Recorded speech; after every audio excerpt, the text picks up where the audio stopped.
let's face it, we didn't welcome Yoko in the studio. I know. The first time she settled in beside John's amp, no one quite knew where to look.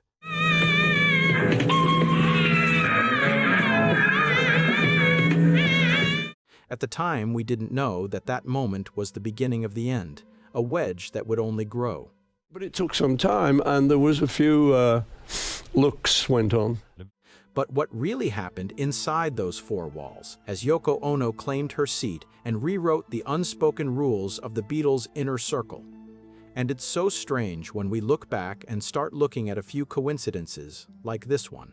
And if I get shot, then the world might start to think about peace, There are stories that slip through the cracks, moments when friendships turned sour, trust evaporated, and loyalties bent so far they snapped. And I think that, in fact, it happened very strangely.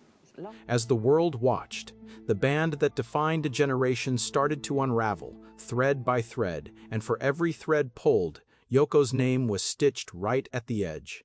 Is that what it is now? And since then, he never gets off that one. The truth isn't just what you saw on magazine covers or heard in the headlines. There's a darker, stranger history, one that most people never get to hear. But if you follow the mess, the awkward glances, the shouting behind closed doors, you start to realize this wasn't just the story of a band splitting up. It was a war of personalities, a showdown that left scars on everyone it touched. Yeah, there's a few that I've left that I felt very uncomfortable being. So we grew up basically, not poor, but we weren't poor, but we weren't rich. Not like either. you think John Lennon. And at the very heart of it, whether she meant to be or not, was Yoko Ono. She was the outsider, the disruptor, the one every friend warned John about. But what did they see that he couldn't? What really drove them crazy? That's where the story begins. It's easy to say a band fell apart because of creative differences. No, the group had problems long before Yoko came along. But the truth, at least for the Beatles, was much messier. The honesty is what hurts a lot of people, I think. We didn't know her too well, really. From the moment Yoko first entered the studio, things shifted. There's a rule in every band. The space is sacred, private, a place for working out ideas, sometimes with words, sometimes with silence. I thought it was a guy thing, right. But actually sit in the studio with us, it was like, no. When John started bringing Yoko every day, settling her beside him, letting her comment or just sit in silence, the others felt the boundary was crossed. Paul couldn't hide his frustration. Ringo, always the peacekeeper, they come to mind, and I still miss them, but we were friends, and for me, we were brothers. But even he bristled when Yoko would interject or whisper something to John while talks were rolling. George, never one to back down, grew colder, more withdrawn. What was once easy camaraderie now felt like everyone was playing a part in someone else's theater. Yoko sat in that very chair. Every joke landed with a dull thud. Even the tea breaks, once lively, went quiet. Yoko started moving things around in the studio, changing the placement of John's amp, rearranging the chairs, shifting the energy in ways only the band could feel. Did John ever say, look, I'm bringing it? He didn't ask permission to do it. No, he didn't. Just the initial shock of Yoko sitting on one of the amps. Excuse me, that's my amp. She couldn't use a stool. There were arguments about song choices, track order, even about what food was brought in. All of it seemed trivial from the outside. But inside, every tiny act piled up, every stare between Paul and Yoko became another crack in the wall. It was no longer the Beatles' studio, it was Yoko's stage, and John was her leading man. The tension boiled over in hushed arguments, passive-aggressive remarks, and, sometimes, flat-out shouting matches after the sessions ended. But the mess didn't stop at the door. Next, Yoko took things public, and that's when the whole world started to notice. But we never thought about it too much because it was an ongoing thing. It was happening to us. Suddenly, the Beatles weren't just fighting inside the studio, they were headline news for all the wrong reasons. Yoko and John's bed-ins for peace, the endless public stunts, the bizarre art projects, all became ammunition for the British press, and worse, for John's friends. It wasn't enough that the music was changing, now their reputations were on the line. One day, it was an art gallery filled with half-cut apples. The next, it was John and Yoko in bed, inviting journalists to witness their so-called protest. Paul's old mates from Liverpool would shake their heads in disbelief, muttering under their breath about what John had gotten himself into. Brian Epstein's former assistants couldn't stop gossiping. Even George Martin, the producer who turned the Beatles' madness into magic, would later admit those years were uncomfortable.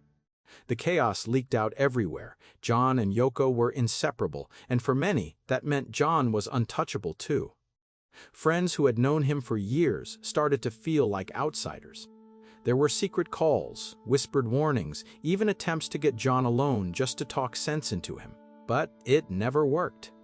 Yoko's grip was too tight, and John seemed happy to let the circus continue.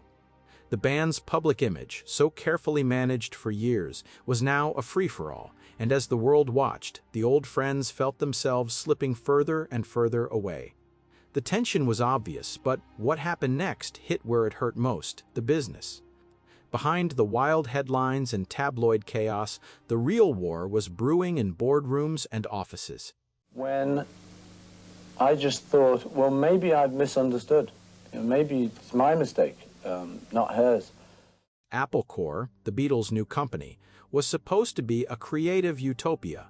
Instead, it turned into a minefield of backstabbing and paranoia. Yoko was always there, at meetings, on calls, in the middle of heated negotiations. She took notes, made suggestions, and sometimes flat out told John what to say. The other Beatles, already wary of her influence, began to resent every moment she stepped into the room. Paul fought to keep the group together, but Yoko's presence made it impossible for him to speak to John one-on-one. The partnership that had built the world's greatest band was dissolving, not with a bang, but with long, drawn-out arguments about money, rights, and who owned what. And I just remember back in the days just walking out, and it freaked me out. Every time the lawyers called, Yoko was ready with a plan. She'd challenge contracts, question payouts, and push John to take stands he never would have dared alone. Meetings dragged on for hours, tempers frayed, and friendships broke down into cold, calculated exchanges. John changed his will. Paul got his own lawyers. George started spending more time away from London. Ringo, caught in the crossfire, tried to play peacemaker, but even he had to pick a side. Apple's dream dissolved, and the only thing left was a mess of paperwork and bitter memories. As the ink dried, Yoko's role was clear. She wasn't just John's partner, she was the architect of a whole new set of rules. The split became inevitable, and with it, the band's legacy was left hanging by a thread. But it wasn't just the business that changed. Something deeper was shifting inside John. Inside the band, debate raged about whether Yoko was a muse or a manipulator. John insisted she brought out his best work, that her avant-garde vision liberated him from the Beatles' prison. If it's awfully difficult to be friends, and do you really care about whether or not you're friends? He dove headfirst into experimental music, art films, political manifestos, most of them cooked up late at night with Yoko whispering ideas into his ear. His old friends, especially Paul and George, saw it differently. They watched their friend disappear, replaced by someone colder, sharper, more distant. The old jokes faded. The music changed. Suddenly, John was writing songs about revolution and mind games, not love and hope. The albums got darker, the lyrics more pointed. In interviews, John praised Yoko as his equal, his inspiration, the only person who truly understood him. But behind the scenes, the other Beatles felt he'd turned his back on everything they'd built. George would later admit he felt locked out. Paul, always the diplomat, struggled to find common ground. But it was never enough. Yoko, meanwhile, played her part to perfection, sometimes silent, sometimes forceful, always right at John's side. The band wasn't just losing its leader, it was losing its identity. The public watched, confused, as the Beatles drifted into uncharted territory, led by a woman who seemed determined to bend every rule in her favor. I thought she was pushy. And as the music world argued about what went wrong, Yoko and John retreated even further from the spotlight, sealing themselves off from everyone who'd ever mattered. But the isolation only got stranger. Away from the microphones and cameras, John and Yoko built a world of their own. Friends who visited found themselves stepping into a parallel universe, one where every day was ruled by new rituals and obsessions. Yoko ran the household with military precision. Diets, fasting, macrobiotic food, even sleep schedules were tightly controlled. John, once so easygoing, now followed Yoko's rules down to the smallest detail. Friends would come for dinner and find themselves eating raw fish or seaweed, with John nodding in approval as Yoko explained the benefits. There were rumors about strange health treatments, endless days spent in bed, long silences interrupted only by Yoko's voice. If John wanted to see an old friend, it had to be scheduled and approved. If he wanted to write, Yoko had to be involved. Friends who tried to visit without warning were turned away. The apartment filled up with Yoko's art, her sculptures, her notes taped to the walls. John started talking in riddles, quoting Yoko's sayings, parroting her beliefs. The couple's insularity was legendary. No one got in, nothing leaked out. Friends whispered about brainwashing, about John losing touch with reality. Some tried to intervene, to break the spell, but every attempt only pushed John and Yoko further into their bubble. By the end, even John's oldest friends could barely recognize him.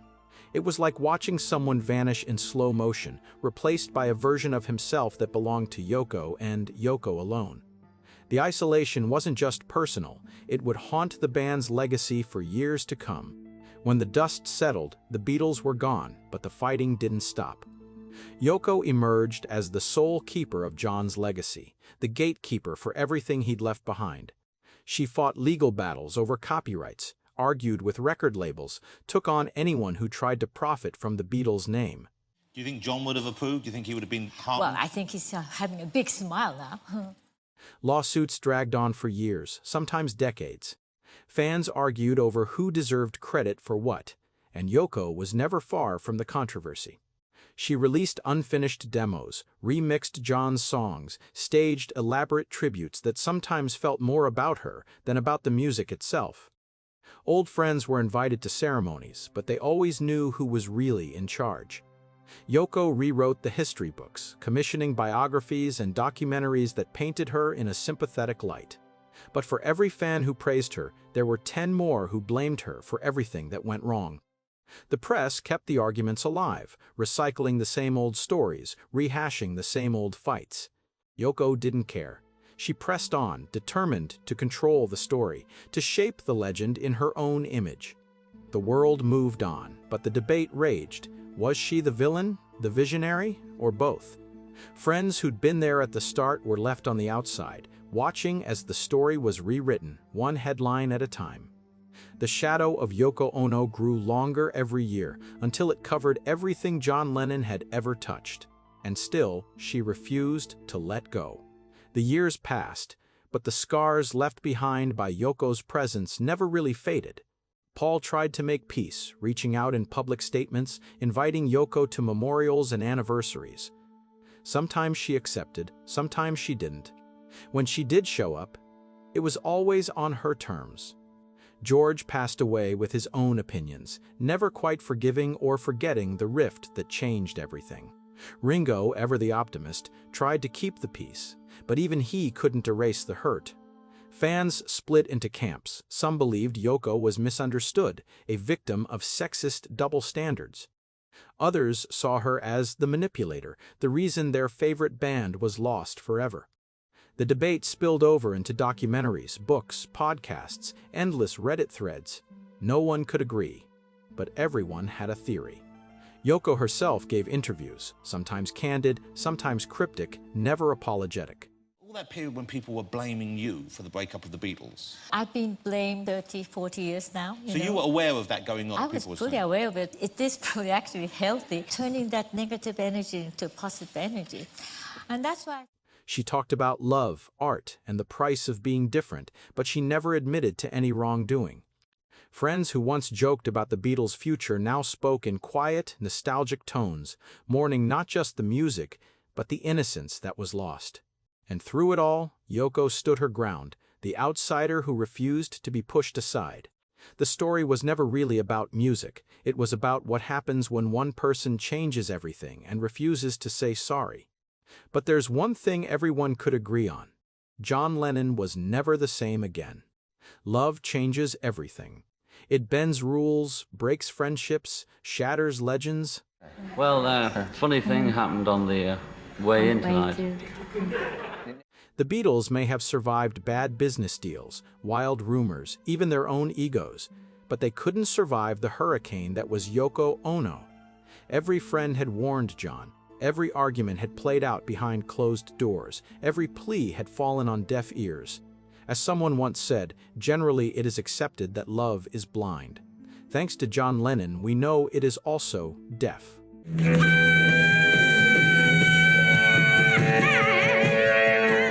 The scars left behind are deep, the lessons hard.